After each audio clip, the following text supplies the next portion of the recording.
അപ്പോൾ നമുക്ക് കക്കയിറച്ചി തോരൻ എങ്ങനെയാണ് ചെയ്യുന്നത് നോക്കിയാലോ. ഇവിടെ ആലപ്പുഴ ഹരിപ്പാട് ഭാഗങ്ങളിലൊക്കെ കക്കയിറച്ചി നല്ല സുലഭമായിട്ട് കിട്ടും. അപ്പോൾ ഇടയ്ക്ക് ഞങ്ങളിവിടെ വാങ്ങിക്കാറുണ്ട്. കാൽഷ്യം ധാരാളം അടങ്ങിയിട്ടുണ്ട് കക്കയിറച്ചിയിൽ. അപ്പോൾ നന്നായിട്ട് ഇത് ഇടഞ്ഞ് അതിൻ്റെ കല്ലും മണ്ണുമൊക്കെ കഴുകി ഇതിനകത്ത് ചെറിയൊരു അടുക്കിരിപ്പുണ്ട്. അത് ചിലരെടുക്കും, ചിലരെടുക്കാറില്ല. ഞാനിവിടെ ക്ലീൻ ചെയ്തിട്ടാണ് എടുക്കാറുള്ളത്. ഇത് കണ്ടില്ലേ, ഇതേപോലെ വൃത്തിയാക്കി കഴുകിയെടുക്കുക. ഒരു 2-3 പ്രാവശ്യം അത് ഇടഞ്ഞിടഞ്ഞ് ഇങ്ങനെ കഴുകണം. അപ്പോഴേ അതിൻ്റെ കല്ലും മണ്ണും ഒക്കെ മാറി വരികയുള്ളൂ. അപ്പോൾ അതാ നന്നായിട്ട് ഞാനിത് വൃത്തിയാക്കിയിട്ടുണ്ട്.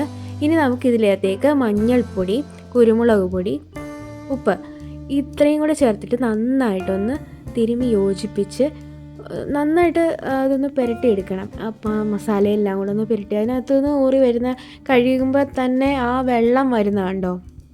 അപ്പം കുറച്ച് വെള്ളം കൂടെ ചേർത്തിട്ട് നമുക്കിത് വേവിക്കാം.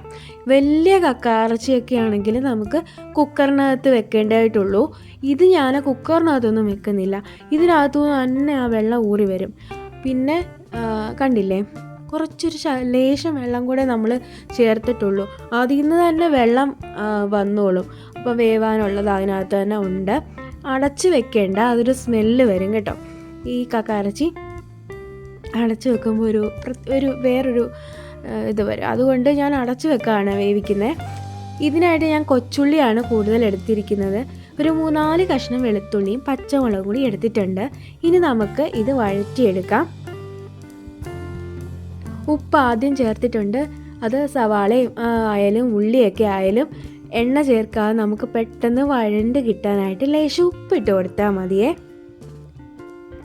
ഇത് ഒരുപാടങ്ങ് വഴണ്ട് വരേണ്ട കാര്യമില്ല കേട്ടോ. നമുക്ക് കക്കയിറച്ചിയിൽ ആ ചെറിയ ഉള്ളി ഇങ്ങനെ കടിക്കണം. അപ്പോൾ ഒരുപാടങ്ങ് വഴറ്റി എടുക്കേണ്ട കാര്യമില്ല. ഞാൻ ഇത്തിരി കറിവേപ്പില ചേർത്തിട്ടുണ്ട്. 1/4 സ്പൂൺ പെരിഞ്ജീരകപ്പൊടിയും ഒരു ചെറിയ തേങ്ങയുടെ 1/2 മുറി തേങ്ങയാണ്.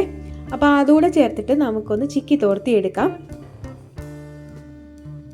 നന്നായിട്ട് ഇത് എടുക്കണം, കാരണം തോരനല്ലേ. അപ്പോൾ അതുകൂടെ ചേർത്തിട്ട് നമുക്ക് ഈ വേവിച്ച് വെച്ചിരിക്കുന്ന കക്കയിറച്ചിയിലേക്ക് ചേർത്ത് കൊടുക്കാം. ഇപ്പോഴും ഞാൻ എണ്ണ ചേർത്തിട്ടില്ല. അപ്പോൾ നന്നായിട്ട് അതൊന്ന് ചിക്കി തോർത്തിയെടുക്കാം. ഇത് വളരെ ഹെൽത്തിയാണ്.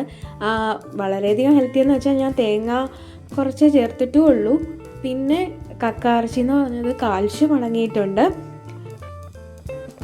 അപ്പോൾ വളരെ നല്ലൊരു സംഭവമാണ്. ഇതിങ്ങനെ കുറച്ചധികം സമയം ഇങ്ങനെ ചിക്കി തോർത്തിയെടുക്കുമ്പോഴേ ആ ഒരു ടേസ്റ്റ് കിട്ടും നമുക്ക്. ഇനി നമ്മൾ കുറച്ചുകൂടെ ഒരു ലേശം എരിവിൻ്റെ ആവശ്യമുണ്ടായിരുന്നു. അപ്പോൾ 1/4 സ്പൂൺ മുളക് പൊടിയും ഒരു 1/4 സ്പൂൺ കുരുമുളക് പൊടിയും കൂടെ ഞാൻ ചേർത്തിട്ടുണ്ട്. ഒരു ടീസ്പൂൺ എണ്ണയാണ് ഞാനിവിടെ എടുത്തിട്ടുള്ളത്. എന്നിട്ട് നന്നായിട്ട് ഇത് ചിക്കി തോർത്തി എടുക്കുമ്പോൾ ഉണ്ടല്ലോ, നല്ല കിടിലൻ കക്കയിറച്ചി തോരൻ ഇവിടെ തയ്യാറാണ്. നല്ല രുചിയാണ് കേട്ടോ. ഇത് ചോറിൻ്റെ കൂടെ കഴിക്കാൻ അപ്പോൾ ചോറിൻ്റെ കൂടെ എനിക്കിത് തന്നെ മതി. എനിക്ക് ഭയങ്കര ഇഷ്ടമാണ്. അപ്പോൾ നിങ്ങളിത് എടുത്ത് നോക്കിയിട്ട് എനിക്ക് കമൻ്റൊക്കെ ഇടാൻ മറന്നു പോകല്ലേ. Thanks for watching.